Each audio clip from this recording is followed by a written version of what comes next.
আজকে শ্বশুর বাড়িও নয়, বাপের বাড়িও নয়, আজকের এই দিনটা শুধু আমার। লাস্ট কিছুদিন ধরে আমার জীবন থেকে খুব মূল্যবান কিছু জিনিস হারিয়ে গিয়েছে, এটা নিয়ে ভীষণ মন খারাপ আমার। এদিকে আমার মাকে ছেড়ে দেয় সুপার শপে, তার যা মন চায় সে কেনাকাটা করে। আমি এমনই, মন খারাপ থাকলেও কেউ বুঝতে পারবে না। এই মিষ্টি হাসি দেখে সবাই বুঝে যায় আমি কত হ্যাপি। তবে চারিদিকে ঈদের আমেজ শুরু হয়ে গেছে দেখে ভালো লাগছে। টাকা কামানোর সময় বোঝা যায় কষ্ট কি, আর খরচ করার সময় বুঝতেই পারি না কোন দিক দিয়ে চলে গেল। ভীষণ মন খারাপ। তারপরও আজকে সুন্দর প্রিন্টের একটা 3 পিস পরেছি। এই ড্রেসটা সামনাসামনি আরো বেশি সুন্দর। আমাকে পরে কেমন লাগছে অবশ্যই কমেন্টে জানাবেন। আর যদি আপনাদের ভালো লেগে যায়, নিতে চান, তাহলে আপনাদের জন্য আমি হাউস অফ অ্যাপারেল ফেসবুক পেজটা আমার ভিডিও ডেসক্রিপশনে দেওয়া থাকবে, সেখান থেকে আপনারা সুন্দর 3 পিসটা পেয়ে যাবেন। তাদের পেজে আরো অনেক ঈদের কালেকশন রয়েছে। একাই কি বকবক করছিলাম, তবে আজকে আমার খুব মহব্বতী শরবত খেতে ইচ্ছে করছিল। সেই গত বছর রমজানের ইফতারিতে খেয়েছিলাম এই শরবতটা। আমার প্রিয় মানুষটার রেস্টুরেন্ট, তারফ রেস্টুরেন্ট, সেখানে এসেছি এবং সুন্দর করে সাজানো হয়েছে। এমনকি আপু এবং ভাইয়া ইলেকট্রোলাইট জুসও রেখেছে, যেগুলো আমি দেখতেছিলাম এন্ড ট্রাই করতে ভীষণ ইচ্ছে করছিল।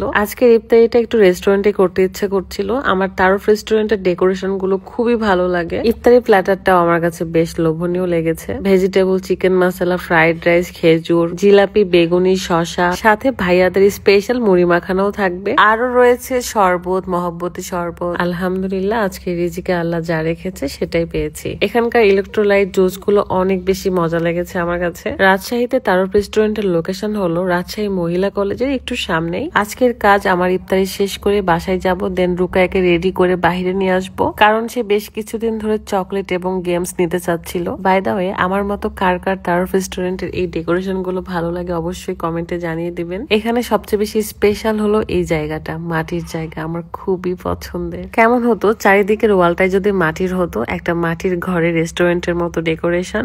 আমি ইনশাল্লাহ কোনো একদিন আমার গ্রামে বানিয়ে ফেলবো, যদি আল্লাহ কপালে রাখে, অবশ্যই হবে। তারপর শাড়ি নেবার জন্য চলে আসি রাজশাহী চৌপুরা সিল্কে। এখানে এসে বুঝতে পারছিলাম যে সামনে আর কয়েকটা দিন পরেই ঈদ। ঈদের একটা আমেজ ছিল এখানে, অনেক বেশি রাজকীয় একটা শপিং মল। এখানে আসা শিখেছিলাম আমার শাশুড়ি এবং আমার ননদের কাছ থেকে। আমার ননদ এবং শাশুড়ি কিন্তু অনেক বেশি শৌখিন এবং তারা খুব সুন্দর সুন্দর জায়গা থেকে শপিং করে। সেখান থেকে আসলে আমার শেখা এগুলো। যেহেতু আমাদের নতুন ভাবি সাথেই ছিল, তাই ভাবলাম ভাবির কাছ থেকে একটু শপিং করে নিই। এসব শেষ করে বাড়িতে যাই, চেঞ্জ করে আমার মেয়েটাকে রেডি করায় নিয়ে চলে আসি এবং বেশ কিছুক্ষণ আমরা রাজশাহীতে ঘোরাঘুরি করি। তারপর তাকে সুপার শপে নিয়ে যাই। তার ইচ্ছে মতো এক ঝুড়ি শপিং করেছে মেয়েটা আমার। মাশাল্লাহ বলবেন প্লিজ। সে এখন অনেক বুদ্ধিমতী একটা মেয়ে, অনেক কিছু বোঝে। সে তার মায়ের কষ্ট, মায়ের ভালো লাগা সবকিছুই বোঝে। যেটা বারণ করছিলাম নিতে হবে না, সেটা নিচ্ছিল না, বাট তার যেটা পছন্দ সেটা আমি একটাও বারণ করি নাই। প্রতিবারই আমি তাই করি। তাকে নিয়ে সুপার শপে গেলে তার ইচ্ছে মতো সে শপিং করে, কোনো কিছুতেই আমি বাধা দিই না। তার এই হাসিটা আমার আত্মার ভেতরে একটা শান্তি এনে দেয়। সকলের ভালোবাসা কামনা করে আমি বিদায় নিচ্ছি। ভালো থাকবেন। আল্লাহ হাফেজ। আসসালামু আলাইকুম।